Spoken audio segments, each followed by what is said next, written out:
Who doesn't love a balance update? Greetings, loyal minions and beautiful humans. As I was laying peacefully in bed last night, having dreams of. No, I better not tell you about my dreams. Um, just didn't say it involved pineapples. Uh, I was awoken with a startle and realised there was an update, but it was a rough night. So my videos this morning, none of that made any sense. Uh, Balance update has already gone live. We'll have a look through some of the changes. I'm also going to discuss something big that you've probably already heard about that's floating around in beta with some new heroes that there's been a lot of discussion about already. First up, we have a passive skill update. There's heaps of updates in here that affect a lot of heroes. So if you haven't read it, please watch to learn exactly what's happening. It may change who you're leveling or who you're going to limit break and that sort of thing. So new passive of Empowered Resist Mana. So it grants a hero resistance against mana reductions. The hero also gains 450 boosted health and 5% mana each time they resist. So this has been added for various heroes. This was already in there for, I believe, the Fawn heroes, which was great to use against Fergus, and now we just have some more. So various heroes from the Beowulf family who had a similar skill, but it wasn't the empowered version, so they weren't getting the extra mana and the boosted health. So we've got Beowulf, Modrith, and Grendel, and the epic and rare as well. I'm not sure why Hrothgar didn't get that because he seems a little weak. But anyway, any of those heroes, fantastic for you. You're just going to be even stronger against Fergus and against anyone else that does that sort of thing. We've had some family bonus updates. So the Astral Dwarf family, new bonus effect is chance to resist mana reductions and gain mana on each resist. That's basically the same for Saunus, Megwin, Pluth, Quarry, Vard, and Ixen. I have none of those. I've barely pulled in the Dwarf portal, and when I have, I haven't got anything. So Fawn and Villain families. So they also do extra damage to Mega Minions in addition to Minions, which is nice with all those Mega Minions. So I won't run through every single hero there. It's just all the Fawn heroes. And Dark Lord costume. It's probably the most valid one that people are still using. But if you are using any of those heroes, fantastic. We've got the epics as well. Saskia is worth mentioning as a rare, as some people are using her in Insanity Wars. Mechanic updates, the corrosive effects are buffed. Further increase the extra damage corrosive effects deal against minions and mega minions. So the most common ones here are the newer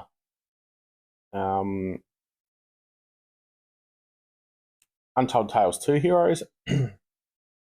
Escaped my memory there for a minute.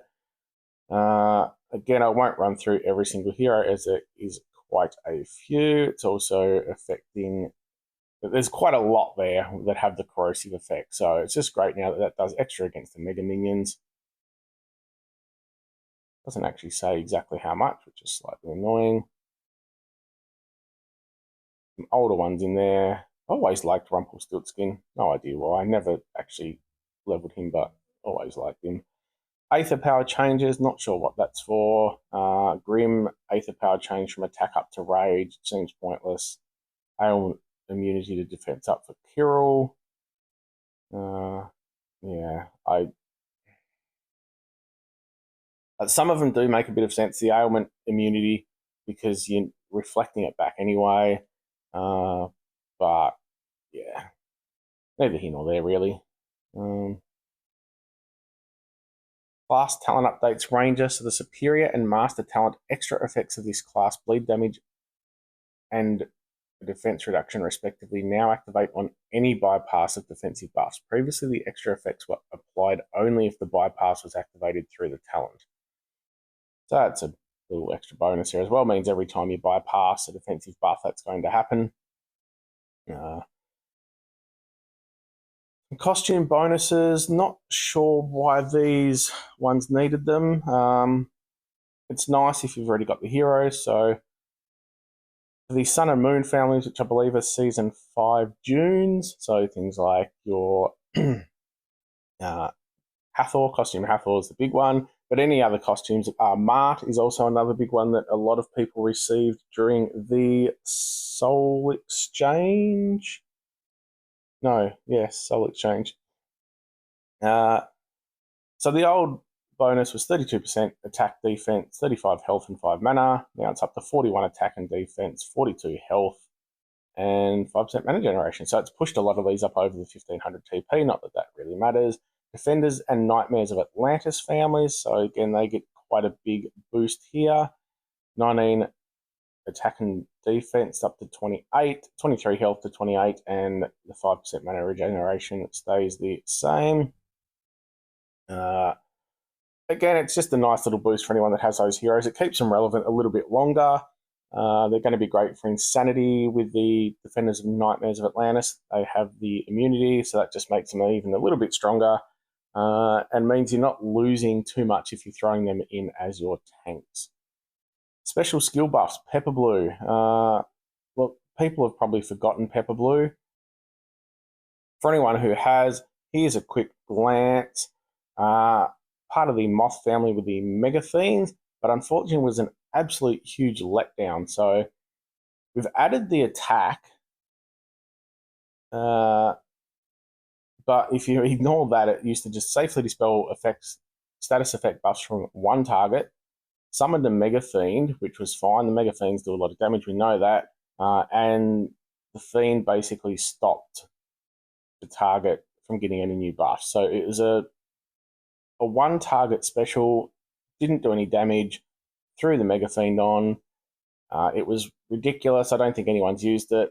I didn't level mine. I was going to level it just for the Mega Fiend, but we've now added the damage, which I believe is 400%. We'll check that when I go back to the updates. But it's still not enough. Running at average speed, so to hit one and then just put a Fiend on them, the effect probably should spread to everyone else, or it should be a hit through. I don't know, but it's just not very good still. But just for anyone who forgot, because I've not seen her once, I don't think, in the game. Yeah, we can see there it's 400% damage. Ognir, which is a very new hero, received an upgrade to the Frostfall Strike from 2000 to 2200, and max health reduced from 600 to 700. Again, these are just very new heroes. They're most likely going to have them in portals again shortly, and just want people to go a little bit harder for them. Update some old heroes that are probably never ever used. Aeron and Costume. I'm not going to run through them all. Anzo, again, like, why are we increasing an absolutely useless hero by 30%? No one's using it. It's got no costume. It's just ridiculous. Look, I'm positive about the update. So all the balance updates are generally good, but these old heroes, you can upgrade their stats all you want. Or you can give them like an extra 3% minion health for Frost. Like, what's that going to do? Seriously, Small Giant, come on. Togruk, 450 to 480, he's still usable against certain Titans. Zaga, a more recent one, so yep, that's nice. But again, we need to give them costumes to make them useful. There's all the updates, heaps of things there. Lots of things to work against Fergus if you have some of those heroes. Now, I do also just want to jump into some news from beta, which people have been buzzing about, not in a great way. Let me just jump into that one. All right, the first part is the WWE Superstar heroes. They were in previous versions, and they were there was a placeholder called Special Guest Heroes. Now we've understood and found out that they are wrestling heroes, which I personally am a little bit of a fan of wrestling. It is what it is. It's a TV show. If you find it entertaining, that's great. The thing is, we have seen some pictures of these heroes, and they just have the real life people, and they just look kind of stupid in my opinion. They needed to tunify them a bit. But we have since found out that it's not heroes that are able to be pulled. So there's 10 new heroes. They're going to be used as part of an event. Basically, we can go through the limitations. The heroes are usable only for the quest. They're not pullable. At the start of the quest, you get 5 of them, 1 to 4 and 8 at fully ascended rate. You are getting more special guest heroes at fully ascended state as a reward during the progression of the quest. They can't be limit broken. They do not have talents. So we can see a list of them there. Yeah, I'm not going to run through their skills because we don't know much about the event. So once that event comes in, hopefully it adds something new to the game. And the WWEs may just be for one event and then they could cycle through other things. So I'm willing to wait and see what that's like before I throw too much shade on it. So another huge update in beta is the Gem Summon Challenge. So again, don't get too attached to any of these things. They can all change.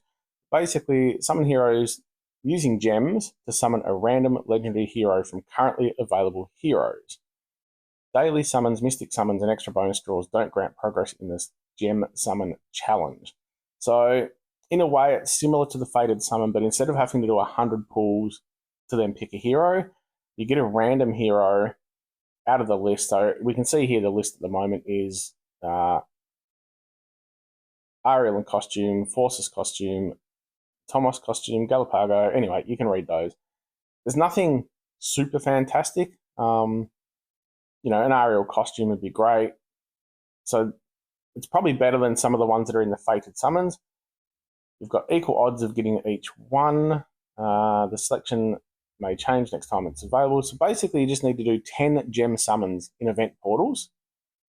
And once you get the 10, you grab another hero. So it's just another little mercy system that to me it's only a good thing. I know the one we've got at the moment, Fated Summons, is crap. I know it's better than nothing.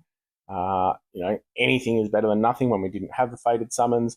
But to be pulling for 100 heroes just to get one that's not even very good.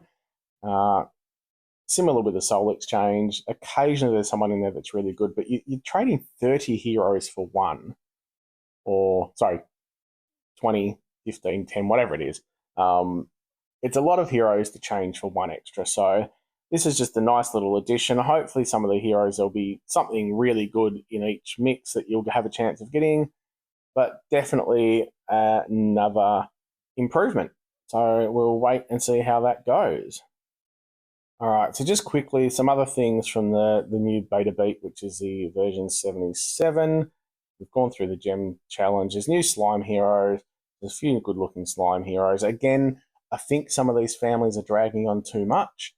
And, there's got to be this is going to be like the 4th yellow slime hero. I just think they need to keep the families a bit briefer and make them all mix well together, so it gives you a reason to put them in as a family. But yeah, there's some weird ones in there. We've got new Fox heroes. At least that one doesn't have heaps of heroes, but again, it's getting to that point where we just, maybe 5 or 10 heroes. Just keep it to an exact set amount, 1 of each color or 2 of each color, and make it so that you can mix them up and pair them well. Some people may want 5 of each color to make mono teams of the same family. That even could be a thing, but again, make them have specific things where we need to put them together. Summer Brawl, that's just the new Raid Brawl. The Beach Party, so they will have new heroes and maybe some costumes, some more Mimic heroes. Some of those Mimic heroes will be really good. They are the secret heroes, so there's recently been one with the Experienced Mimic, but they make extra drops happen. So the current one is just extra feeder heroes, but some of the next ones may be giving some 4-star Ascension materials. So that will be fantastic. If you happen to get that, just gives you a few more of those materials to use. So there we go. Lots of things happening. It's an exciting time to be playing the game. Yes, there's always some changes that certain people won't like, but it's all about staying positive about the good things, and they are definitely improving certain things. So we have a lot more of a voice now than we've ever had.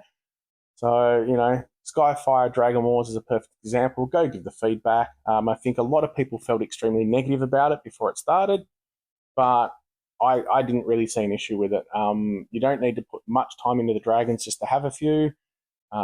the dragons didn't have a huge impact. So even if people had a 5-star dragon as opposed to a 3-star, it didn't make a huge impact. I like it. It was a subtle increase to the stats.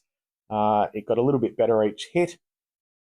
And, you know, sometimes it could just be the difference between a win and a loss. So, but yeah, go give feedback. There's a lot of improvements that can be made.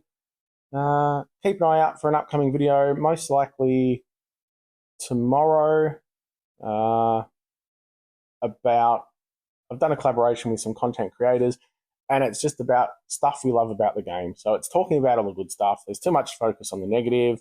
So let's all, you know, sit in a circle, sing Kumbaya, hug each other, and share the love.